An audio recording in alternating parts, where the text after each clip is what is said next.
दोस्तों आज की इस वीडियो में हम बात करने वाले हैं ओनरशिप ट्रांसफ़र के बारे में। यानी मैंने पुरानी खरीदी है तो उसको मेरे नाम कैसे क्या मैं ट्रांसफ़र करूंगा। आरसी ट्रांसफ़र की कंप्लीट प्रोसेस को आज हम जानने वाले हैं। तो सबसे पहले हम कंडीशंस को चेक कर लेते हैं, किस कंडीशन में आपको क्या क्या करना होता है। दोस्तों जब भी हम पुरानी गाड़ी खरीदते हैं, अगर बायर और सेलर दोनों एक ही आरटीओ के हैं तो उस कंडीशन में हमें एनओसी की जरूरत नहीं होती है। उस कंडीशन में बायर और सेलर दोनों आरटीओ में विजिट करते हैं और दोनों की साइन होती है, दोनों की फोटो लगती है और ओनरशिप ट्रांसफर की प्रोसेस वहां पर हो जाती है। दूसरा केस होता है अगर दोनों बायर और सेलर दोनों की डिस्ट्रिक्ट अलग है, उस केस में भी आपको एनओसी की जरूरत होती है। एनओसी की अगर आपके पास है तो आप जिस भी आरटीओ में रहते हैं, यानी जो बायर जिस भी आरटीओ में रहता है वो सेलर से एनओसी ले लेता है और एनओसी लेकर अपने आरटीओ में विजिट कर उस एनओसी को जमा कर देता है। उस कंडीशन में आपको 28 number form NOC, 29 number form, 30 number form और आपके आधार कार्ड, बायर सेलर दोनों के आधार कार्ड की जरूरत होती है। ये सारे डॉक्यूमेंट एक साथ लगाकर आपको आरटीओ विजिट करना होता है। तीसरा केस होता है कि अगर बायर और सेलर अलग अलग स्टेट के हैं तो उस केस में भी आपको एनओसी ही बनवाना होती है। अगर आप दूसरी स्टेट से बिलोंग करते हैं, जैसे जो सेलर है वो यूपी से है और जो बायर है वो बिहार से है, तो इस कंडीशन में जो यूपी का जो सेलर है वो एनओसी तैयार करता है बिहार के लिए जिस भी आरटीओ में बायर रहता है, तो उस आरटीओ के नाम से एनओसी रिलीज होती है। उसी के साथ 28 नंबर के 2 फॉर्म लगते हैं और फोटो लगती है सेलर की और उसका आधार कार्ड, इसी के साथ ओरिजिनल आरसी और प्रदूषण सर्टिफिकेट और बीमा, ये सारे डॉक्यूमेंट 29 नंबर 30 नंबर ये सारे फॉर्म लगाकर एनओसी के साथ आप बायर को दे देंगे। तो बायर जो होता है वो अपने आरटीओ में विजिट करेगा और ये सारे डॉक्यूमेंट वहां पर जमा करेगा और अपने डॉक्यूमेंट की सारी प्रोसेस को करेगा। दोस्तों इसको ऑनलाइन करने की जो प्रोसेस होती है उसको मैं आपको स्टेप बाय स्टेप बता देता हूं। तो चलते हैं डेस्कटॉप स्क्रीन पर, उसको ऑनलाइन करने की कंप्लीट प्रोसेस को देख लेते हैं। क्रोम ब्राउजर पर, और क्रोम ब्राउजर जैसे ओपन हो जाता है तो मुझे यहाँ पर लिखना है परिवहन.gov.in। परिवहन.gov.in लिखकर मैं यहाँ पर क्लिक कर दूंगा। मैं जैसे परिवहन.gov.in लिखकर मैं जैसे क्लिक करता हूँ तो मैं परिवहन सेवा के ऑफिशियल वेबसाइट पर आ जाता हूँ। कुछ इस टाइप का इंटरफेस आपको देखने को मिलेगा। मैं यहाँ पर ऑनलाइन सर्विसेज पर क्लिक कर दूंगा तो यहाँ पहला वाला ऑप्शन जो दिया हुआ है व्हीकल रिलेटेड सर्विसेज, मैं इस पर क्लिक करूँ। मैं जैसे इस पे क्लिक करता हूँ तो मैं स्टेट सिलेक्शन वाले पेज पर आ जाता हूँ।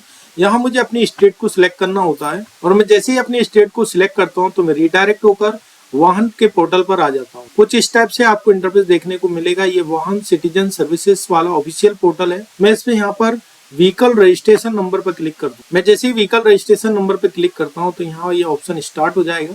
यहाँ मुझे अपनी गाड़ी संख्या को डालना होता है और गाड़ी संख्या डालने के बाद मैं डिक्लेरेशन पर टिक कर दूं और यहाँ पर प्रोसीड कर दूं। जैसे यहाँ पर मैं प्रोसीड करता हूँ तो यहाँ पर मेरे सामने एक पॉपअप आ जाएगा। इस पॉपअप के अंदर वो सारी सेवाएं दी हुई होती है जिनके लिए मुझे आरटीओ विजिट नहीं। तो ये कॉन्टेक्टलेस ई-केवाईसी सर्विसेज होती हैं। यहाँ पर change of address in RC, dealer registration, dealer temporary registration, duplicate RC, duplicate permit, fresh permit, hypothecation termination, issue of duplicate RC और permanent surrender of permit, RC particular against fee, renewal of permit, ये सारी सेवाएं जो होती हैं इनके लिए मुझे आरटीओ विजिट करने की कोई जरूरत नहीं है। तो मैं यहाँ पर इसको प्रोसीड कर दूंगा। आप सारे जो व्यूअर्स हैं वो ज्यादा से ज्यादा बार मुझे क्वेश्चन करते हैं कि मुझे आरटीओ विजिट करना होगा या नहीं करना होगा।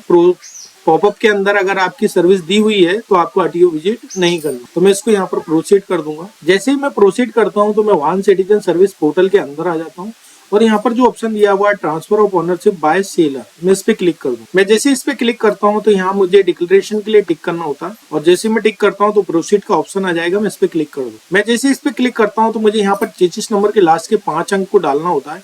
मेरी गाड़ी संख्या यहाँ पर ऑलरेडी शो करती है तो 33 नंबर के लास्ट के 5 अंक डालने के बाद मैं वेरीफाइड डिटेल्स पर क्लिक कर दूं। दोस्तों यहाँ पर गाड़ी में जो है वो चालान कटा हुआ है तो चालान को मुझे पे करने के लिए या शो करने के लिए यहाँ पर क्लिक हियर करना होगा। तो मैं जैसे क्लिक हियर करता हूँ तो मैं चालान वाले पोर्टल पर आ जाता हूँ और यहाँ मुझे चालान नंबर के थ्रू मैं इसको देख सकता हूँ, व्हीकल नंबर से भी देख सकता हूँ। तो मैं व्हीकल नंबर को यहाँ पर डाल दूंगा।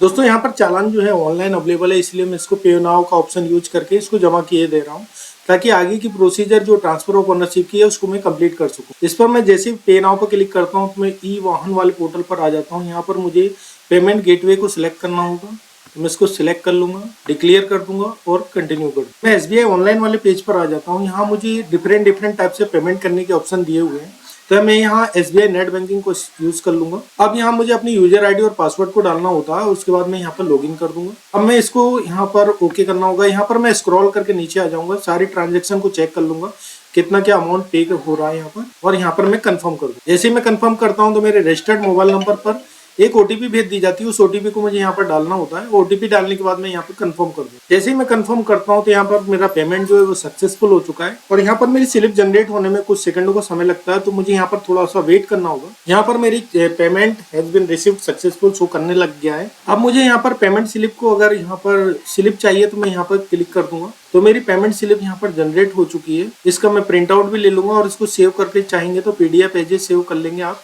तो इसको सेव करके भी आप रख सकते हैं। अब मैं फिर से वाहन पोर्टल पर आ जाऊंगा, उसको यहाँ पर क्लिक कर दूंगा। दोस्तों जैसे मैं अप्लाई और ट्रांसफर ऑफ ओनरशिप पर क्लिक करता हूँ तो अब मुझे यहाँ पर गाड़ी संख्या शो करने लग जाएगी। उसके बाद 66 नंबर के लास्ट के 5 अंक मुझे यहाँ पर डालना होते हैं, और वेरीफाइड डिटेल्स पर क्लिक कर दूंगा। अब यहाँ पर मैं ऑथेंटिकेशन वाले पेज पर आ जाता हूँ। यहाँ पर मुझे 2 टाइप से मैं ऑथेंटिकेट कर सकता हूँ। एक होता है मोबाइल OTP के थ्रू, और दूसरा यूजिंग आधार OTP के थ्रू। तो मैं मोबाइल OTP के थ्रू यहाँ पर ऑथेंटिकेट करने वाला हूँ। अगर आपका मोबाइल नंबर नहीं लगा हुआ है तो आप इस कंडीशन में आप आधार OTP को यूज करेंगे। तो मेरे मोबाइल नंबर के लास्ट के 4 अंक यहाँ पर शो करते हैं। मैं जनरेट OTP पे क्लिक कर दूंगा तो मेरे रजिस्टर्ड मोबाइल नंबर पर एक OTP भेज दी जाती है 4 अंकों की वाहन की तरफ से। उस OTP को मुझे यहाँ पर डालना होता है, और OTP डालने के बाद मैं यहाँ पर सबमिट कर दूँ। दोस्तों अब मैं यहाँ पर एप्लीकेशन एंट्री फॉर्म पर आ जाता हूँ। यहाँ पर मुझे गाड़ी को ट्रांसफर की भी करना है, और हाइपोथिकेशन टर्मिनेशन का भी ऑप्शन यूज करना है। तो टर्मिनेशन और हाइपोथिकेशन यहाँ पर दिया हुआ है। जैसे ही मैं ओनरशिप ट्रांसफर को यूज करता हूँ तो यहाँ टर्मिनेशन और हाइपोथिकेशन ऑटोमेटिक सिलेक्ट हो जाता है। तो मैं इसको यहाँ पर स्क्रॉल करके नीचे आ जाऊंगा।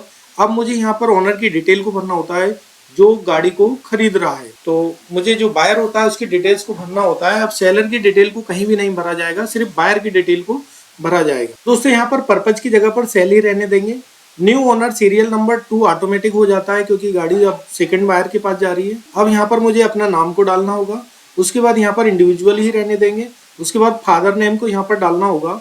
उसके बाद यहाँ पर कैटेगरी जनरल ही रहने देंगे, और सेल अमाउंट को सेम रहने देंगे, और सेल डेट जो होती है उसको सिलेक्ट कर लेंगे। यहाँ पर न्यू ओनर जो मोबाइल नंबर होता है उसको यहाँ पर डालना होता है, तो मोबाइल नंबर को यहाँ पर डाल देंगे। डिटेल्स को भर जाने के बाद मैं यहाँ पर आगे यहाँ पर डिक्लेयर कर दूंगा, और उसके बाद यहाँ पर सेव कर दूँ। दोस्तों ओनर की डिटेल भर जाने के बाद मुझे हाइपोथिकेशन की डिटेल्स को भरना होता है। मैं यहाँ पर काट दूंगा और स्क्रॉल करके ऊपर आ जाऊंगा, और हाइपोथिकेशन टर्मिनेशन की डिटेल्स पर क्लिक कर। अब यहाँ पर मुझे हाइपोथिकेशन टर्मिनेशन की जो डेट होती है उसको सिलेक्ट करना होता है, और मैं यहाँ टर्मिनेट ऑप्शन पर क्लिक कर दूंगा। अब मुझे यहाँ टर्मिनेट डेट को सिलेक्ट करना होता है, तो NOC के ऊपर जो भी डेट होती है आपकी उस डेट को यहाँ पर भरना होता है, और मैं यहाँ पर सेव कर दूँ और यहाँ पर यस कर दूँ। तो यहाँ पर मेरी जो टर्मिनेट की डेट है वो यहाँ पर आ चुकी है। मैं यहाँ पर 10 अक्टूबर 2024 मैंने जो टर्मिनेट की डेट की क्लियर की थी।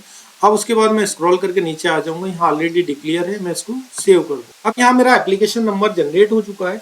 इस एप्लीकेशन नंबर को नोट डाउन कर लेंगे, क्योंकि इस एप्लीकेशन नंबर की हमें आगे जरूरत पड़ने वाली है। अब इस एप्लीकेशन नंबर को यहाँ से मैं कॉपी कर लूंगा और यहाँ पर ओके कर दूंगा। अब हम दोस्तों फिर से वाहन सिटीजन सर्विस पोर्टल पर आ जाते हैं। यहाँ मुझे फिर से अपनी गाड़ी संख्या को डालना होता है, और गाड़ी संख्या डालने के बाद मैं यहाँ पर डिक्लेयर कर दूंगा फिर से, और प्रोसीड कर दूंगा। मुझे ये पॉपअप पर फिर से प्रोसीड कर दूंगा। अब यहाँ वाहन सिटीजन सर्विस पोर्टल के अंदर मैं फिर से आ जाता हूँ।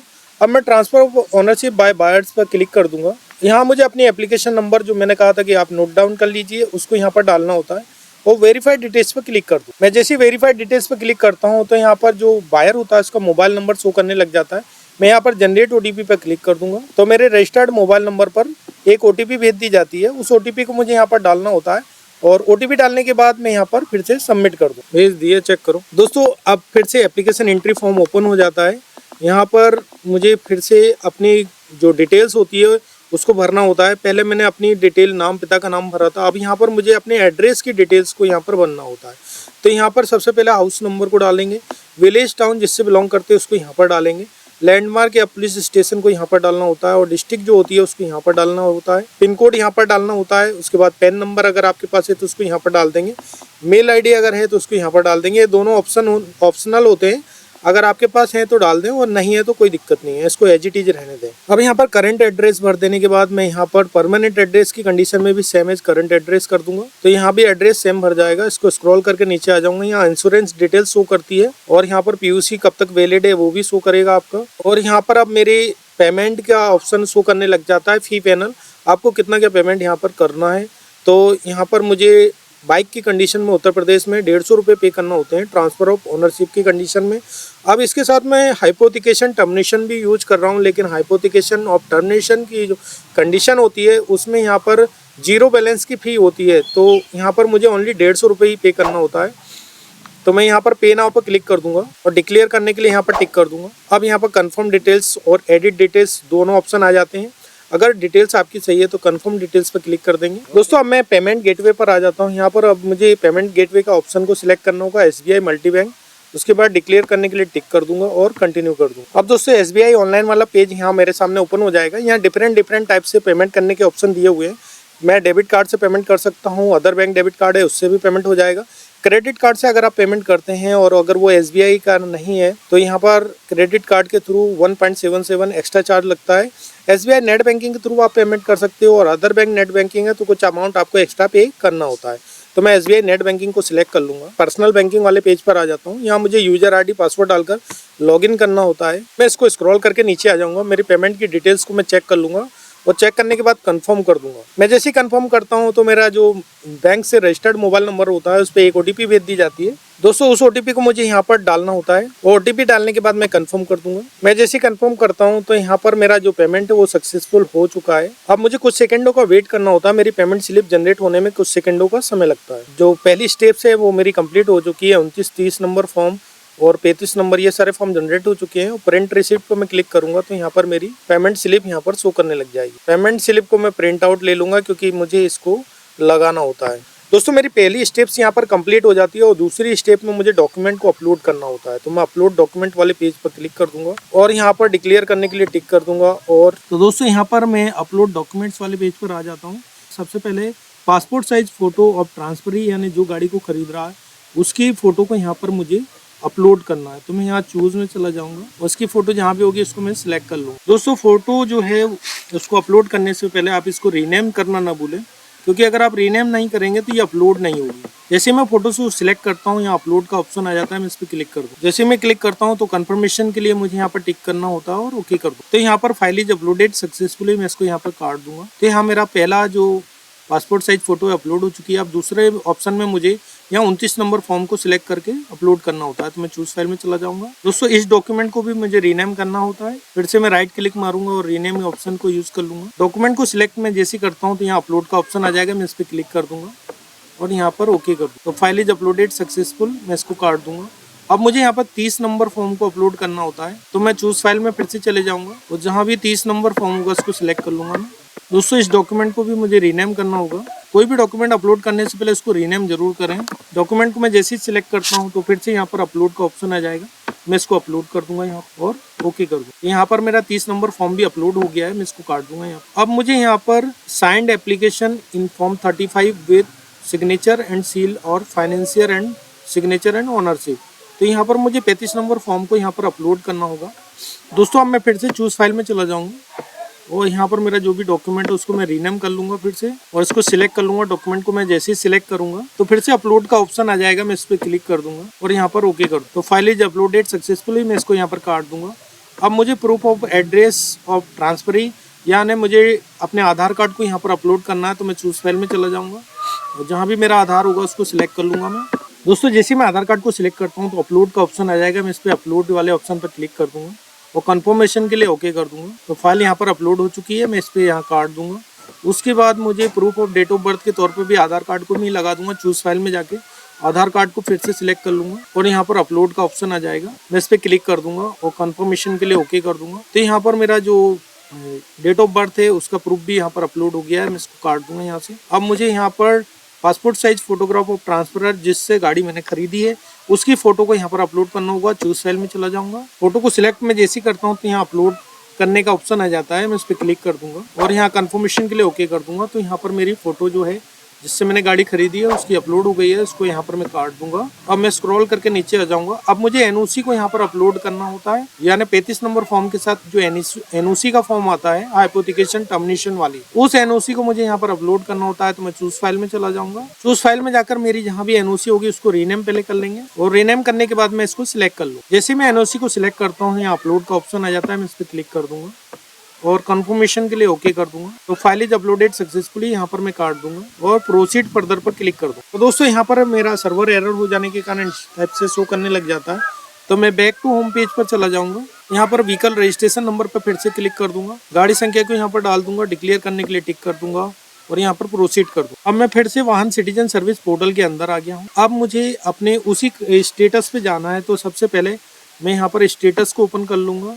उसके बाद रीप्रिंट रिसिप्ट फॉर्म, इस पर क्लिक कर दूंगा, रीप्रिंट रिसिप्ट पर क्लिक कर दूंगा। तो मैं कुछ स्टेप से रीप्रिंट रिसिप्ट वाले ऑप्शन पर आ जाऊंगा। एप्लीकेशन नंबर वाइज मैं इसको ओपन कर सकता हूँ।